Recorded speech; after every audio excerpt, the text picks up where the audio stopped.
Assalamualaikum warahmatullahi wabarakatuh. Selamat datang kembali di Haryana Official. Mbak semuanya, gimana kabarnya ini hari? Semoga sampai semuanya sehat selalu di perantauan, amin. Semoga mbak semuanya terhindar dari mara bahaya. Semoga dipermudah urusan amin mbak, amin ya robbal alamin. Kita doakan yang baik-baik dari sini. Semoga sampai semuanya bisa sukses selalu di perantauan dan cita-cita sampean mudah-mudahan niki selalu terkabul nggih Mbak, amin. Nah Mbak semuanya, hari ini kita bakal membahas sebuah berita di stasiun TVB. Jadi lagi-lagi mengenai PRT asing yang kerja di Hong Kong. Mbak silakan tonton langsung layar HP Anda. 包括外籍家庭傭工，大部分喺酒樓或者餐廳任職洗碗、廚師或者侍應等嘅工作。入境處喺上個星期六至今個星期二搜查酒樓、餐廳以及賓館等全港近70個地點，檢獲出勤記錄、擔保書、懷疑偽造住址證明等嘅文件，拘捕4男14女懷疑非法勞工，大部分係印尼或者菲律賓籍，包括現職以及預期逗留嘅前家庭傭工。 Operasi yang mereka lakukan disebut sebagai Silhouette Fish Operation. Nah, Silhouette Fish Operation ini memang mentargetkan PRT asing yang kerja secara ilegal. Jadi wajar targetnya yaitu PRT yang kerja secara ilegal di Hong Kong. Dan dari operasi 66 lokasi tertangkaplah 18 PRT yang berasal dari PL dan juga Indo. Kemudian ada 6 majikan yang merekrut mereka, kemudian mencarikan majikan. Di 3 orang ini ada majikan Mbak, jadi dia ada kontrak kerja, dia masih bekerja di majikan, kemudian dia juga melakukan pekerjaan secara ilegal. Intinya dia mencari tambahan gaji dari kerja ilegal tadi, tapi tidak dijelaskan pas tertangkapnya dia kerja di mana. Kemudian 6 ini OS, entah itu PL atau Indo, intinya adalah 6 status OS. Kemudian 3 iki status sedang mengajukan paper atau minta suaka di Hong Kong. Kemudian 1 pekerja impor. Jadi dia datang dengan menggunakan visa turis, tapi dia nggak balik-balik karena kerasan kerja di Hong Kong. Restoran mereka ada yang kerja cuci piring, kemudian melayani pelanggan, kemudian juga mereka menjadi pelayan di restoran dan bahkan ada yang menjadi juru masak.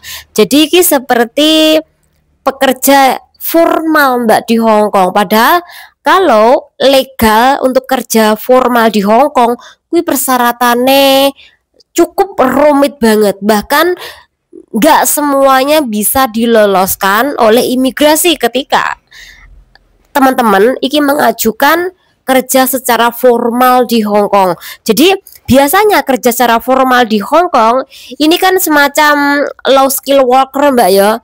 Jadi tingkat statusnya ini agak ke atas daripada sebagai PRT. Jadi lumayan naik status Mbak.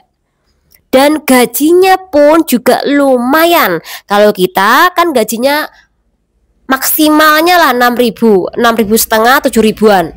Tapi kalau majikan memang baik dan kemudian kita memiliki pekerjaan banyak. Tapi di dalam kontrak kerja kita yang disahkan ini kan hanya 4.990.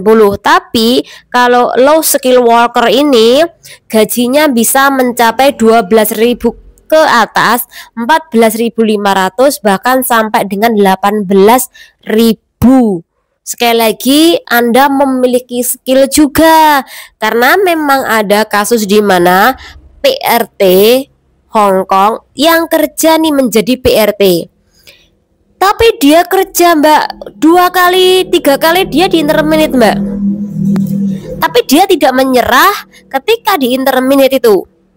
Nah akhir dari ending ketika dia di terminate, dia ini pulang Mbak ke kampung halaman, kemudian mengajukan Mbak status dia untuk kerja secara formal di Hong Kong. Nah, setelah melalui beberapa pertimbangan, kemudian melengkapi beberapa persyaratan, kemudian perusahaan yang meminta dia bekerja iki benar-benar butuh tenaga dia, barulah Mbak iki bisa berangkat ke Hong Kong bekerja, bukan menjadi PRT lagi. Dia kerja secara formal, sekali lagi yaitu low skill worker. Jadi Mbak, wajar aja dia bisa kerja secara formal di Hong Kong karena dulu pernah kuliah, dan kuliah dia tuh mengambil jurusan manajemen hotel dan pariwisata. Jadi wajar ketika dia pertama kali kerja di Hong Kong menjadi PRT atau babu, kemudian karena dia gagal terus, akhirnya dia mengajukan ini Mbak ke sebuah perusahaan, dan perusahaan ini menerima karena apa? Dia jelas-jelas pernah kuliah ngambil jurusan tersebut. Lah, kalau kita sekolah lulusan SD, SMP, SMA belum tentu bisa keterima untuk kerja secara formal di Hong Kong, walaupun mungkin agak statusnya naik dikit, contoh bersih-bersih, kemudian cuci piring. Tapi sekali lagi untuk kerja-kerja seperti ini, low skill worker ini, itu juga tidak mudah bagi kita yang bekas menjadi PRT. Nggak langsung Mbak, langsung sampai contoh nih ya, sampai di Hong Kong sudah menjadi PRT, muntun sampai di sana mengajukan kerja secara formal atau low skill worker ini, sekali lagi ini nggak bisa Mbak. Sampai harus pulang dulu kemudian mengajukan, kemudian dari pihak perusahaan pun kui membantu sampai mengajukan form ini ke imigrasi, baru itu bisa. Tapi kalau sampean sendiri, gue belum tentu bisa. Apalagi sampean dengar ya, ada mbak-mbak yang menawarkan pekerjaan menjadi resepsionis lah, kemudian menjadi juru masak lah, kemudian ada yang menyuruh Anda kerja ke kebun, kemudian ini loh ada pekerjaan Anda cuci mobil, kemudian nyopir. Sekali lagi tidak mudah, nggak segampang itu Mbak Anda bekerja di Hong Kong. Kecuali kalau Anda bekerja di Hong Kong, kui menjadi PRT atau pekerja rumah tangga, kui baru mudah dan bisa. Tapi kalau kerja-kerja seperti itu agak sulit Mbak. Karena ketika mengajukan ini butuh waktu hampir setengah tahun Mbak untuk meloloskan untuk panggilan nantinya. Imigrasi setuju apa enggak mengambil pekerja impor dari Indo? Nggak gampang. Jadi kalau ada informasi mencari lowongan gini loh di Hong Kong, siapa yang butuh, siapkan modal segini-gini, nggak ada Mbak. Karena apa? Jelas-jelas di dalam aturan pekerja impor hanya membayar 40% ke perusahaan. Jadi nggak ada, Anda harus menyiapkan uang sebesar 50 juta atau bahkan Anda harus menyiapkan 60 juta untuk bekerja di Hong Kong.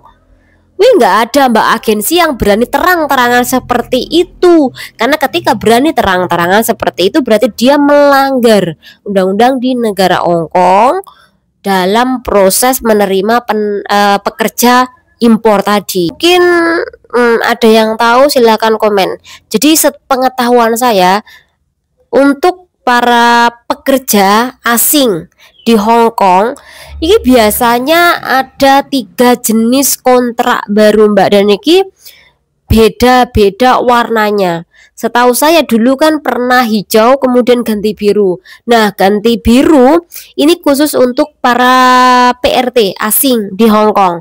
Nah, sedangkan orange sama apa Mbak, pink ya, pink. Nah, ini beda lagi Mbak, ini untuk low skill worker tadi. Dan ini biasanya kalau sing pink ini disebut sebagai kontrak kerja ESLS. Pasti sampai pernah dengar tentang masalah kontrak kerja ESLS ini. Jadi ki kontrak kerja warna pink sing khusus tenaga impor karena perusahaan membutuhkan karyawan banyak dan pihak dari Hong Kong atau pihak dari negara Hong Kong tidak bisa mempersiapkan tenaga lokal. Mungkin mereka nggak mau nih cuci-cuci piring, mereka nggak mau nih masak-masak di restoran, mereka nggak mau nih kerja menjadi resepsionis. Makanya mereka atau perusahaan ini mengambil tenaga impor termasuk dari Indo ataupun dari PL. Tapi untuk kondisi saat ini, kemarin ya aku baca ya, pemerintah Hong Kong itu menyetop sementara untuk tenaga impor Mbak, lebih mengutamakan warga lokalnya dulu. Teman-teman semuanya yang bekerja secara ilegal, hati-hati, karena di dalam kasus ini ternyata petugas ini juga bisa menemukan CC yang jelas-jelas dia memiliki majikan tapi dia tetap mencari pekerjaan secara ilegal. Jadi dia menggunakan waktu yang luang untuk bekerja ke tempat orang lain, bahkan juga bekerja di tempat majikan yang lain. Hati-hati ya Mbak yo, karena kita tidak tahu nasib kita bagaimana ke depannya. Ini khususnya bagi mbak-mbak semuanya ya, seng, apabila Anda ini sudah tertangkap jaringan, dipastikan sampai di penjara, kemudian juga dapat denda. Semoga bermanfaat. Wassalamualaikum warahmatullahi wabarakatuh.